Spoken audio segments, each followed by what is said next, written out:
И ова е дел од отворената програма, почитувани гледачи.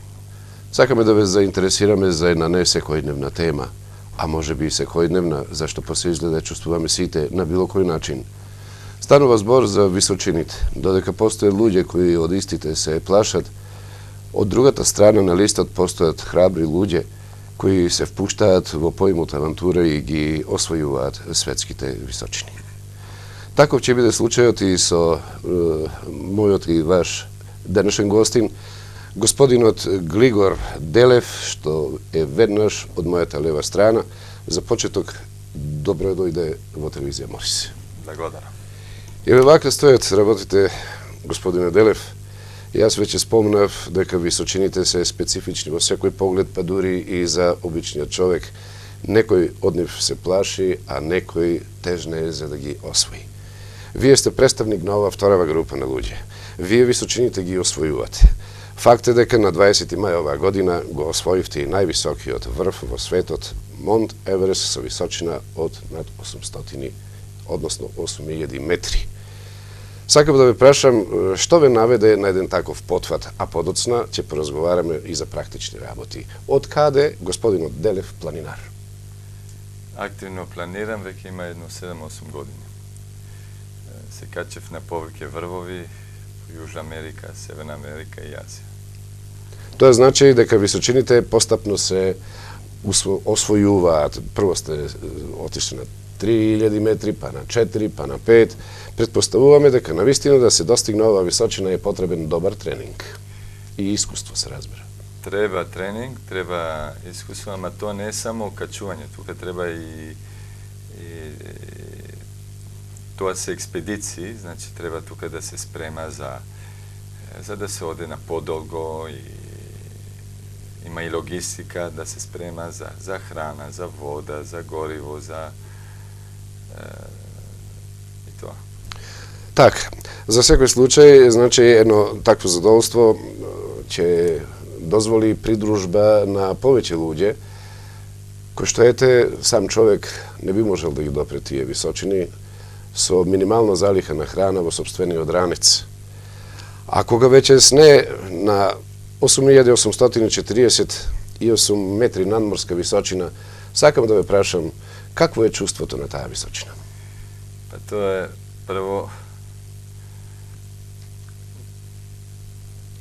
прво тоа е задоволство. Тоа беше цил и кога достигнеме тој цил, тоа е големо задоволство, тоа е тешко да се објасни. Плюс гледаме како е природа многу убава и гледаме како сме многу мали према природата. Так. Епа, јас би започнал од самиот почеток, она што треба да го придружи еден планинар.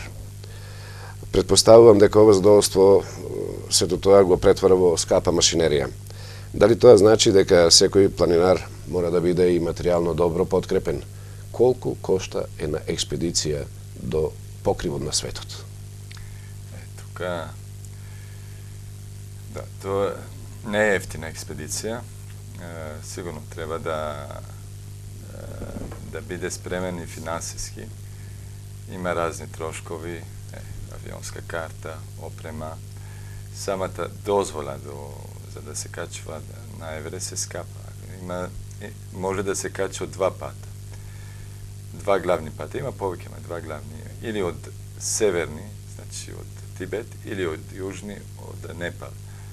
Од јужна страна само за дозвола се $10,000, а од северна се $5,000.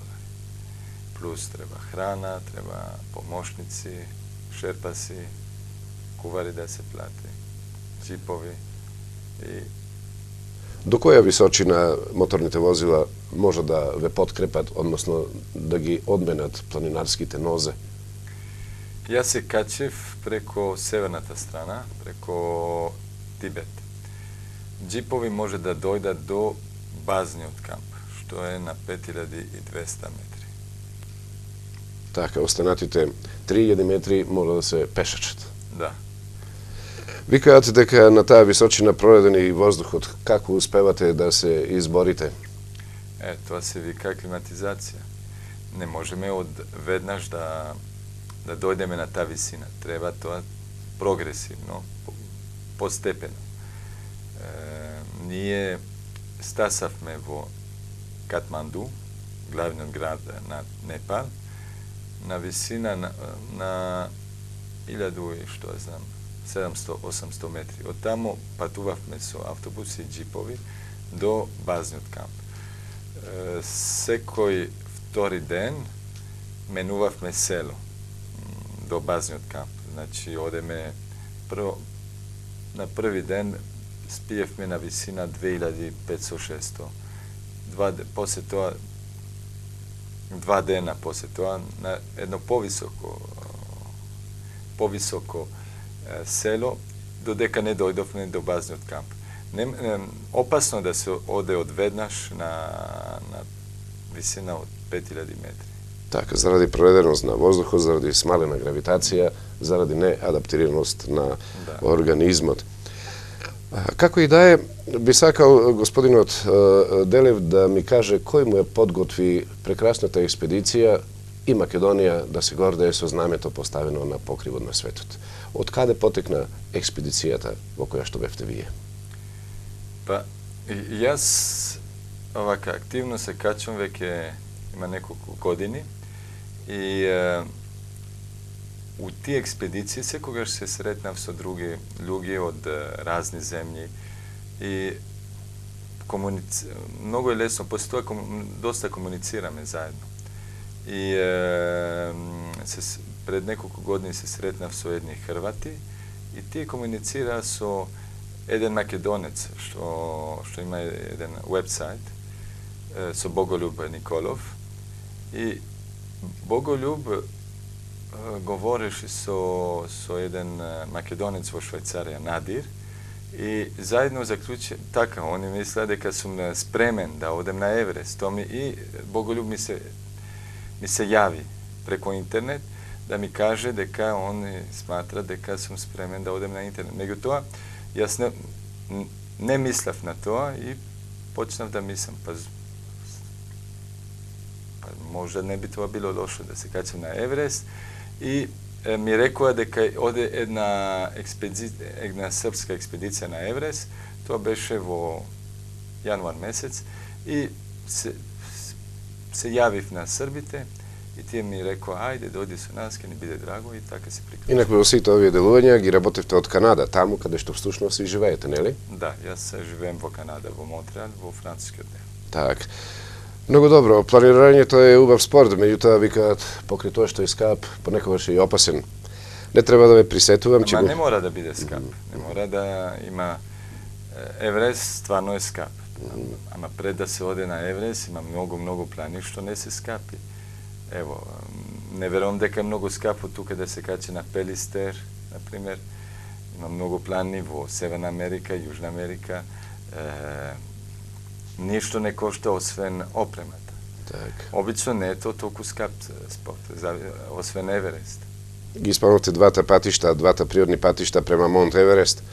Едниот вика е малку поризичен, другиот е по-слободен. Постоја и повеќе патишта каде што планинарите си ја пробаа среќата. Дали знаете за непроодниот пат? Па ми се чини дека дури еден планинар успеа да го препешачи. Или тоа се единствените двата природни патишта до... Ти се двата главни патишта. Пред мене се качи исто еден друг македонец, Димитар Илиевски. Тој се качил преко јужниот пат. Так. Токму за Димитар Илиевски сакав и да поразговарам, чувствувајќи дел, нели, или презентирајќи дел од опасноста на овој спорт, да го наречеме, планирањето сепак е на врста спорт. Колку е опасен на крајот од краиштата на нашиот Димитар, тоа и му се случи? За Еверест? За Еверест вика да за секој 20 луѓе што ќе се качат на врв, еден ќе умре. Постои опасност. Главна опасност е висина.